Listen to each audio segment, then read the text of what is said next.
The shift of 2026 is a massive global cultural and societal shift. The pendulum swing. Every action has an equal and opposite reaction. Veils will drop. Knowledge that is hidden in the year 2021 will be common knowledge by the year 2026. This is a prediction I made in 2021, and during the COVID lockdowns and at the height of what I believe to be was leftism in America. Now, it is aging so well that I just can't help but feel ashamed that I really never wrote this down permanently before, because I was a coward. I was afraid of being ridiculed. I was afraid of being called a crazy person. I didn't want to deal with it. So what did I do? I acted like a crazy person and schizophrenically posted and spurged about it on social media stories that aren't permanent and on a Twitter account that doesn't even exist anymore. Embarrassing. Now, before I get too deep into it, I do want to let you know this isn't a doomsday call. I don't think it's the end of the world. I think this is humanity moving forward through history. We were put on this earth for a reason. We are going to live through history. If we weren't, life would be very boring. So what I want to cover today is how I got this prediction back in 2021, which applies to the history books, the newspaper or current events, and the wild card, the stars. I'll get to that last one later. In addition, I will apply this to how American nationalism is relevant as well as Gen Z. So let's get after it. The United States is an imperialist and global superpower. We are top dog in the world. We are not the first. Spain, Great Britain, and you can even say the USSR if you want, all went through the same economic pattern that resulted in a reset. Spain was the first global imperialist power when they ventured into the New World around 1500 and brought back tons of gold and silver. They went from the wealthiest nation in the world to going bankrupt several times within 80 years. Great Britain's pound was the globalized currency of the world. Merchants traded on the pound. The empire where the sun never set went from that to basically our little brother. Spain and Great Britain alike both had an overextended military partaking in wars all over the world. So many so that the economy could not support it. Debts became to be unpaid, promises were unkept, but that's not where it ended. The machine kept rolling. Sound familiar? Great Britain and Spain both also believed their power was here to stay forever. They didn't believe it mattered that they kept borrowing money, didn't matter that they were partaking in more wars all around the world. They thought they were so powerful that they could debase their currency. Sound familiar? Spain, eventually just covered in wealth, had a country full of bureaucrats, politicians, and soldiers. They weren't innovating as much as the rest of the world anymore. Why build ships when you could just import them? Great Britain, ironically enough, was in debt to us in the 20th century from the wars they were a part of.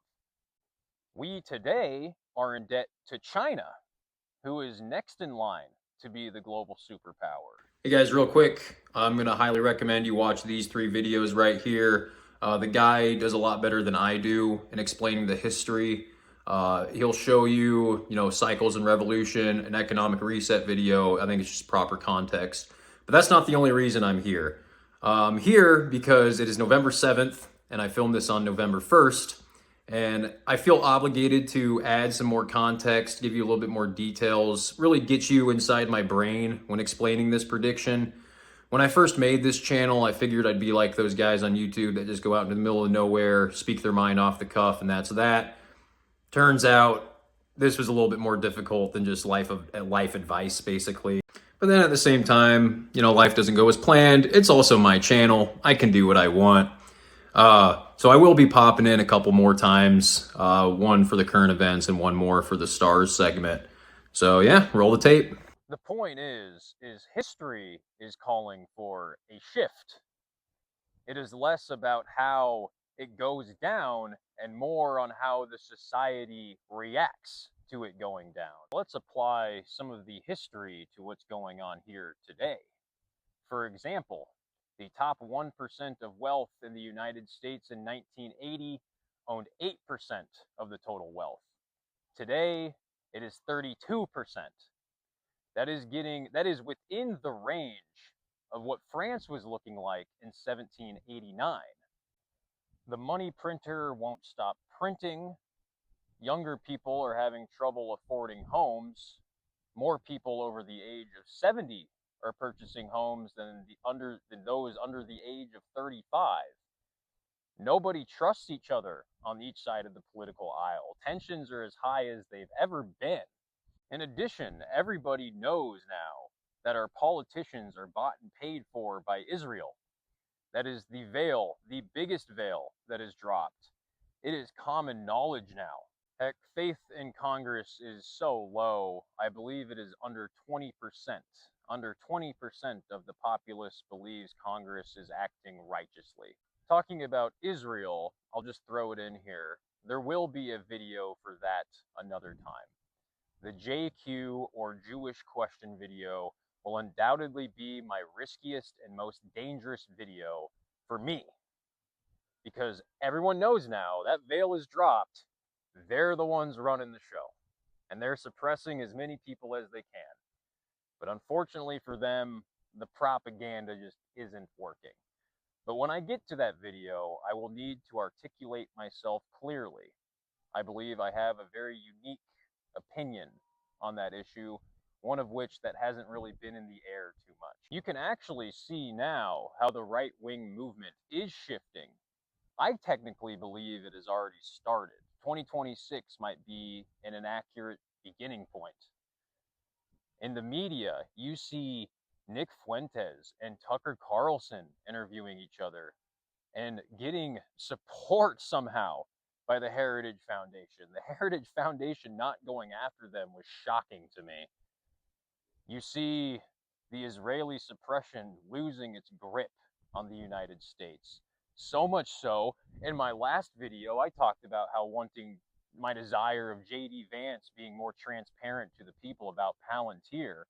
Well, he was at a Turning Point USA event only a week ago, and a bunch of right wing Groypers, Nick Fuentes fans, asked him questions about Palantir. He had to be transparent about Israel and Palantir. Did he answer everything? No. He completely ignored and disregarded anything about Peter Thiel and Alex Karp. But something like that happening at all is kind of proof that we are moving right now. You can even see it on the left too, on how they're reacting to this. New York City's new mayor, I don't remember his name. I don't really care. I just know what he's about. It reminds me that demographics matter. We'll get to that one another time too. But you can see the radicalization of the middle class. You can see, if you watch the revolution video, you can see those signs coming into play. All right, a couple things with the current events going on right now. First thing, Heritage Foundation did backpedal a little bit with the Nick Fuentes, Nick Tucker Carlson interview. That's not the biggest deal in the world, right? The Republican Party right now is currently in a civil war between Israel first and America first. I personally believe that this is huge. This is more than enough evidence to prove that we are moving forward right now in real time. You have characters like Mark Levin and Ben Shapiro, politicians like Randy Fine and Ted Cruz kind of losing their shit over this. I think this is necessary personally. And also, this is something I forgot to mention in my first video. Look into AZAPAC. This is a brand new political action committee. I think they started in August. I won't give you too much on it, but just look it up. Just see what they're about. They are here to counter APAC, basically. You have to think too, when I made this prediction, we were at what I believe to be was the peak of leftism in the United States. We had a congressmen taking it up the ass in the Senate building. We had tits on the front lawn of the White House. We had Antifa occupying a plot of land in Seattle and Chaz Chop. I'm going to have to link a video for that one too. That one's a thrill. Chaz Chop was one of the most pathetic things I've ever seen in my life. It was hilarious, but it's also a little depressing. Just look at this garden. Just look at this. Like, what am I looking at here? Point is, in the present moment, we can see the world shifting. It isn't just in the United States either. England, Germany, Ireland, Australia are all about to erupt because of the illegal immigration issue. Honestly, it is. I don't even think it's illegal for them. I think their politicians just hate them, to be honest. And there will be an illegal immigration video at some point in the future. Again, unique perspective guy over here. You got to hear me out. This channel is just the longest hear me out of all time. But the point is, we're moving. That leads me to the last way I found this prediction was the stars. So let's go back in time a little bit. It's 2021. And honestly, I should give you a little bit of religious background here. I am a German Protestant, confirmed in the Methodist Church. I went to Catholic school for 7 years, attended Mass on a weekly basis with a bunch of Catholic kids in high school. And during the COVID era, the era of quarantine, quarantines I always think of as an era of enlightenment, and I think it happened to our whole generation. Just like Sir Isaac Newton discovering gravity during his quarantine, Gen Z discovered how to question. But that doesn't really explain the stars. The stars, for me, I found myself, whenever I would go outside at night, I'd start studying the stars. I'd look at the constellations in the sky, and I think I'm knowledgeable enough at this point, or at least in the plains region, I can probably at least tell you what ways north, well, I know I can. I can tell you what ways north, south, east, west. That doesn't mean I'm going to be able to help us find water or anything, but I could kind of navigate with the stars now. Nothing like a sailor, but I'm like a novice. Add in the fact that a good friend of mine also happened to peek into interest of the stars. We were basically kind of tinkering on the line of paganism for a little bit. Now, just to be clear, Jesus Christ is God. I believe God is the master of mathematics, physics, biology, chemistry. He's the master of the universe. I believe God could very easily be an entity outside of space and time. The vacuum of space could not exist without a singularity. Just making that clear. I'm not a freaking pagan. Yeah, I don't know, kid. That's definitely paganism. Point is, in this interest in 2020, 2021, these astrology ladies would be talking about how we're in an era of earth and water, and we are heading to an era of fire and air. And I thought to myself, that's strange. That makes sense. 2020, 2021, everyone was uncertain, everyone was grounded, emotions were high. A lot of death was happening. People knew a lot of people dying. Those apply to earth and water elements. And fire and air are the masculine punch the other way around. I envision the shift of 2026 as a fiery punch deep beneath the ocean floor, shooting itself into the stratosphere. And that's what I took from it. That's what made me, it was 2025, 2026, when all these planets were going to go to fire and air. So I said, you know what? That checks out. Shift of 2026. There it is. And voila. That's how I got it. That's how I got the prediction. Now, it might still not even be true yet.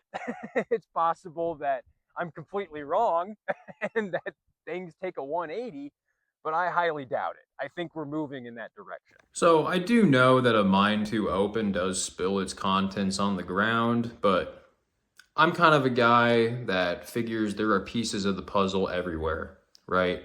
I think of Sir Isaac Newton, if you were to ask him if he was a scientist, he would say, no, I'm a theologian. He was trying to unlock secrets of the universe, finding God in different ways. And God, the master of science, led it to be that Sir Isaac Newton became a scientist. And, I figured I'd explain a little bit more, expand on the elements a little bit more here. I kind of made it sound like earth and water were a bad thing. They're not. You know, if you want to do it in tarot elements, you got the wands and fire, which is your will and actions. You have the sword, which is air, which is your thoughts and ideas. You have water and cups, which is your emotions, and you have earth, which is material. I think I like to cross things over too. I think of Jesus saying, "I have not come to bring peace, but a sword." Well, Jesus never drew a sword. Could he have been talking about his thoughts and ideas? Maybe. And that should be able to relate to 2026, right? With we're leaving earth and water. We're now going into fire and air. We're going into action. We're going into new thoughts and ideas, right? And then, of course, at the same time, like I think modernized astrology is kind of silly, right? If you want to be spiritually active, I recommend just opening a Bible verse or doing a prayer over than opening the CoStar app or whatever. Like it'll just tell you stuff like don't do turkey sandwiches, don't do tricycling. It's like, what is that even? Just say a prayer, man. So now I'm going to apply that to Gen Z and why I think American nationalism is a very real answer here. The first thing I think about is how we are quite literally the children of the future, as cliche as that sounds. Not in the time is linear sense, but in the sense that there have been countless novels, movies, paintings, ideas, short stories about what today would look like. Pieces of art that go all the way back to the 18th, 17th, 16th century. You bark it out all you want. Tons of them in the 20th century. And it's the thought that we are here now. We are in the future. We are the children of the future. Luxuries are cheap, like your televisions, your phones, but assets are not, like land, housing, cars. And everybody in Gen Z is feeling that. I also think about the variables that have never been seen before in the 21st century. How does AI play into this? How does, how rude, how does crypto play into all of this? There's a lot of murmurs about crypto being the way to hedge fiat. Brand new stuff. I have nothing on it other than just the noticing. So these are new themes that history itself does not have an answer for yet with AI and crypto. But point is, we as a country are going to have to find ourselves. We are going to need to reestablish an identity. Our identity has been attacked and scorned by people who hate this country. And it isn't only us, it's Europe. Yeah, I saw El Salvador found itself relatively quickly, and that's going pretty well. China, I don't even think China's ready to be the global superpower. They got their neat flashing lights and all that, but the United States is going to have to find itself here soon. Our imperialist global empire is going to come to an end, and I believe relatively soon. I'm calling it between 2026 and 2023. 2023. Sorry, 2026 and 2033 is where I believe this history is going to happen. And if we don't become nationalists, if we don't come together as a country, there is a very likely chance that we balkanize. This can apply to demographics in the US. We have so many subcultures that could break off. I just wouldn't be surprised in the near future if a state like California, Minnesota, Minnesota, Washington State, if one of those guys just said, screw you, federal government, we're getting out of here. And that just starts a shockwave. Could that happen? Maybe. But the idea of balkanization is very realistic. Regional government, think of it as regional government. So if we don't gather a nationalist identity, that could be us. It even gets me thinking about George Washington's warning about the two-party system. That will be another video for another time about the development of our country and our founding fathers. Alexander Hamilton creating the Fed. I can't talk, but Alexander Hamilton created the first party. We'll get to that. It makes sense why parties were created at the beginning because we were still building the country. The country is built now. Okay? We don't need most of our bickering and whatnot is both by compromised public officials. I think both parties need to go out. We need, in my mind, a nationalist uniparty if we are going to be a serious country in the next 20 years. At the same time, it's not like I think we're totally screwed. Spain, Great Britain, they still exist. They just aren't the juggernauts that they used to be. And that is what I am preparing for, mentally and spiritually. And I think what you should be preparing for. It's exciting in a cynical way.